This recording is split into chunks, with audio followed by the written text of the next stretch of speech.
Hi, this is Carl Kwan here. This is an English listening lesson about E3 2010.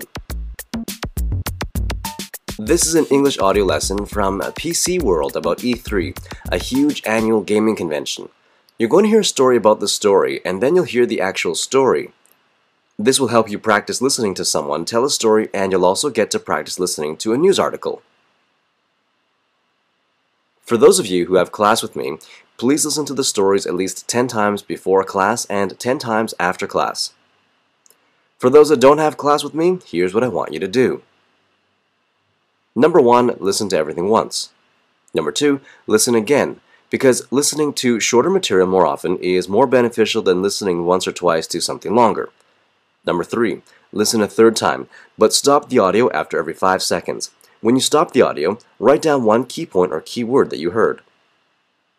Number 4, listen a fourth time, but stop the audio after every 5 seconds again to check your answers. Then I want you to hide those answers. Because in step number 5, you're going to listen a fifth time. Stop the audio after every 10 seconds. Then write down the key points or key words you heard. Then check your answers from step number 4. Finally, number 6, listen again, because this time you should be able to hear more than the first time you listened to it. But if you still have trouble, please ask me your questions in the comment section and I will help you. Thanks and good luck. I just heard that they're going to remake a bunch of old video game classics like Zelda and Metroid and Mortal Kombat. You know what I'm talking about, right?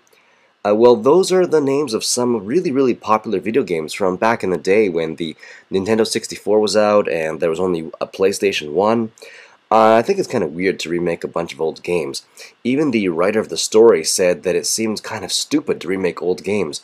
But apparently the gaming companies just want to sell games they know they can sell, which I guess makes sense, right?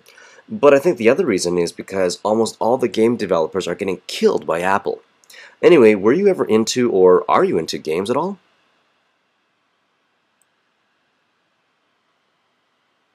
Fear and Loathing at E3, Microsoft, Nintendo, Sony, by Chris Holt, June 19th, 2010. We can't stop here, this is nerd country, I told the taxi driver as we sped off, leaving behind a group of angry French game developers whose cab I had just snaked. My driver told me this was the busiest he'd ever seen the downtown, what with the Lakers game and the biggest gaming convention in the world. I told him not to compare the cheap theater at the Staples Center with the Horde Carnival of Souls residing in the LA Convention Center that I was being forced to cover. 2010 is the year of the reboot. As I type this on my MacBook Pro in my air-conditioned hotel room in Los Angeles, I've just sat through presentations by 3 major console companies, and I don't think there was an original idea among them. The old is new again. Everyone is making motion controller games. Everyone is making 3D games. Everyone is remaking the games that made them famous. Look for new Sonic, Mortal Kombat, Gears of War, Halo, Zelda, Metroid, Medal of Honor, Castlevania, and Twisted Metal in the coming year. I walked the floor of E3 until my flip-flops broke in protest at the mediocrity. When your footwear is sounding off about the originality of your industry, you know you're in a tough place.